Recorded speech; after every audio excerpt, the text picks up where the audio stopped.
From ABC News, 2020 continues. Once again, Hugh Downs. Now, a family that faced something unimaginable, something you probably never heard of before. Their little girl became suddenly and strangely ill, and the only treatment that could help her was to have half her brain removed. That's the beginning of a truly remarkable story which Deborah Roberts brings you tonight. You'll be amazed at what the human brain and this extraordinary little girl accomplished. Brandy Binder is a 13-year-old junior high school student in Colorado Springs who loves music. I daydream, about being a singer. She has big dreams and the obsessions of any other teenage girl. And do you talk about boys? A little bit? Sure do. Brandy's normal life is a testament to her parents' determination and the power of a child's brain. What about when you meet new people? Is it hard to explain to them? I don't want to tell them right away. I'll wait for a while. And how do you explain it? What do you say to people? Well, I just tell them straight out I got half of my brain taken out. You say that? I have half my brain taken out. Uh-huh. And do people look shocked? Here it comes. Brandy's life started out so perfectly. When she was born, we said, hey, we have a normal baby. Whew. You know? Here you go. Stephen and Cindy Binder remember watching their new baby grow. Everything seemed to come naturally. Until one day, something went wrong. Brandy was just a little over 4 years old, and she started developing some eye twitching. And shortly thereafter, she started new symptoms like teeth grinding, excessive drooling, unable to swallow. I'd get up and I'd think, oh, what's wrong with her? And I'd just go in there and lay with her. And I'd listen to her heartbeat, and I'd think, what happened to you? Can you hear me, baby? Their daughter was suddenly having powerful seizures like this one. Brandy, can you move your arms? 1 minute, Brandy was playing, then without warning, she'd slip into a drooling trance.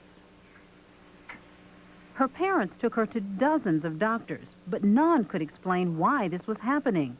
Eventually, one doctor diagnosed epilepsy and prescribed medication, but Brandy's seizures only grew worse.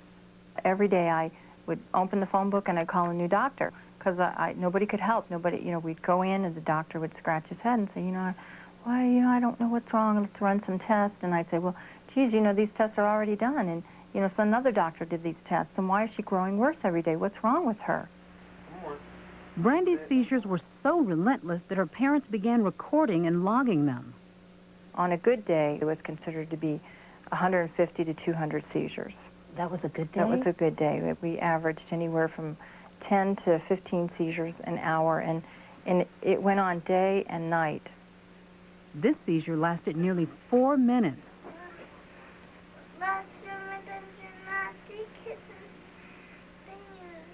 Only 3 minutes later, as Brandy struggles to recite a nursery rhyme, it happens again. The Binders became desperate. Brandy's IQ had dropped dramatically.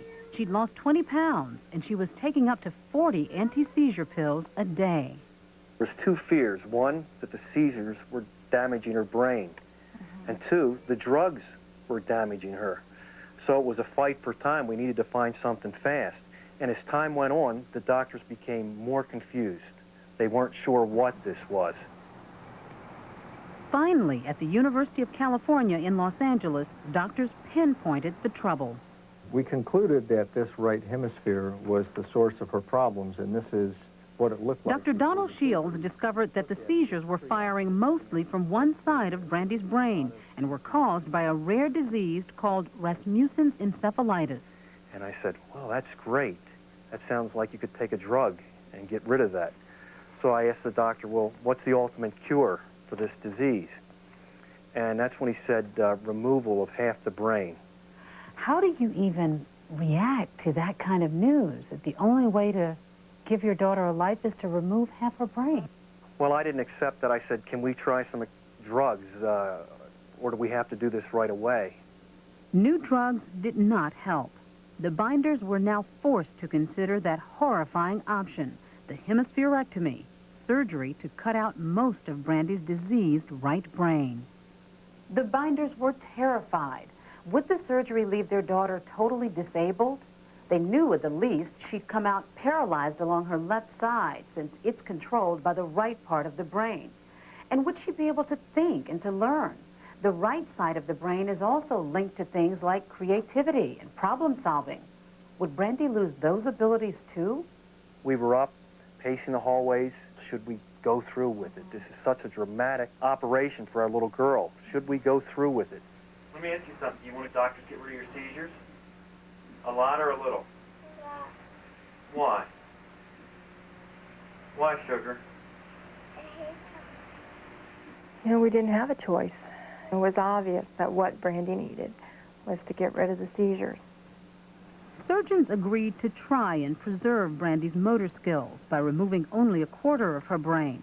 But immediately after the 12-hour operation, they knew their efforts had failed. She began seizing again. Now there really was no other choice. Most of Brandy's right brain would have to go. I knew that my little girl would come out half paralyzed, that she would be wheelchair bound, that she was going to lose the ability to dance like a ballerina. She would never be able to do another cartwheel. 5 days later, the second operation. This time, 9 agonizing hours.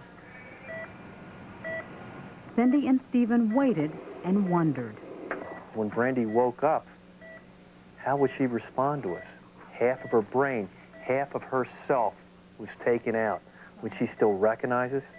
Would she still have the memories that she had from her past? Would Brandy still be Brandy? Would we still have our little girl? Bruised and battered, Brandy emerged from the operating room, no longer seizing. And to her parents' relief, her memory was still intact. But she lay dazed, paralyzed on her left side, and with an ugly scar that crossed her skull. Underneath, nearly half her brain was now gone. I sat around for a couple of days and I thought, how am I going to deal with a child that has half of a brain now? How am I supposed to cope? You know, Brandy was unable to do anything. She was in diapers. She couldn't sit up for a minute without assistance. So you had to start over with her yes. as if she was a baby. Yes, we did. 6-year-old Brandy couldn't understand what had happened, and her mother couldn't find the courage to explain. And then one day she just plain old wanted to get up out of the wheelchair. And she said, Mommy, help me up. I want to get out of the wheelchair. And I bent down in front of her and I said, Brandy, honey, you can't walk anymore. You're paralyzed.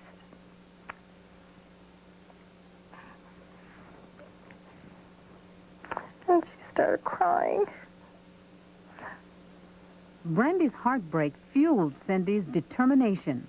Tirelessly, she contacted experts all over the country in a frantic search to help her daughter. A doctor in Indiana gave her the most critical piece of advice. That doctor changed our life. She said, stimulate, stimulate, stimulate. Challenge, challenge, challenge your daughter, and don't ever stop.